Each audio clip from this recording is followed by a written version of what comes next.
no olenemata sellest, et ma viin juba tomati, paprika ja kurgitaimed siit välja, kuna nendega on nüüd ühel pool.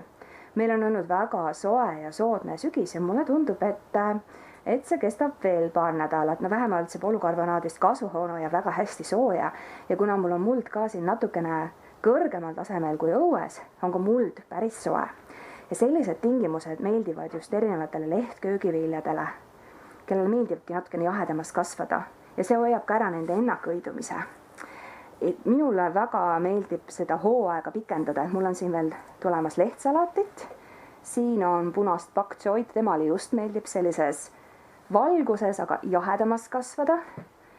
Siin on mul teinud spinatise külvi ja see nii hästi näitab, et kui vesihein veel idaneb, siis idanevad teised lehtköögiviljad veel ka.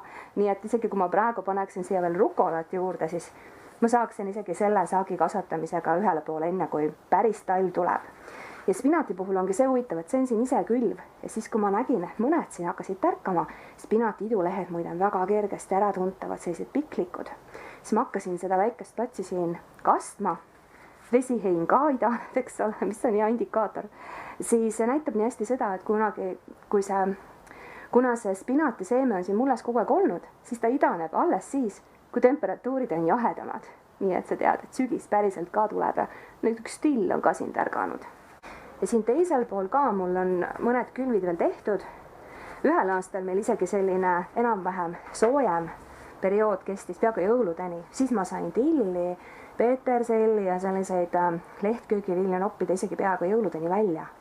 Ma proovin nüüd see aasta ka, sest tegelikult ju ei taha kuidagi poest osta neid. Et siin on mul jällegi külvatud lehtsalatit, siis ikkagi seda punast pak choi'd. No siin on hästi tihe külv, aga kui ma siit järjest niimoodi harvendan endale salati peale, ma pesen nad muidugi üle, siis need ülejäänud taimed, mis on harvendatud, need jõuavad ilusti pärislehefaasi.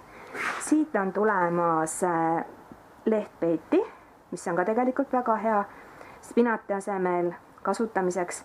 Ja kuna siit on näha ka, et vesihein on nii hästi praegu idanenud siin, ta on hea indikaatortaim mul siin, mina teda süüa ei armasta.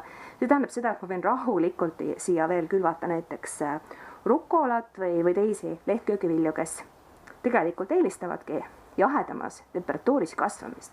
Ja siit mul tuleb veel spinatit, see on päris hästi õnnestunud.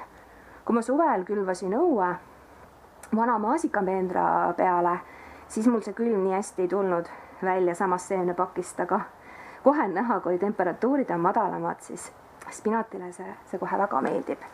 Siis mul on veel väike jupp koriandrit, et ma ise väga koriandri armastaja olen ja muidugi lehtsalatit. Nii et ma võin veel tegelikult siia rukolat ja muud manti veel külvata.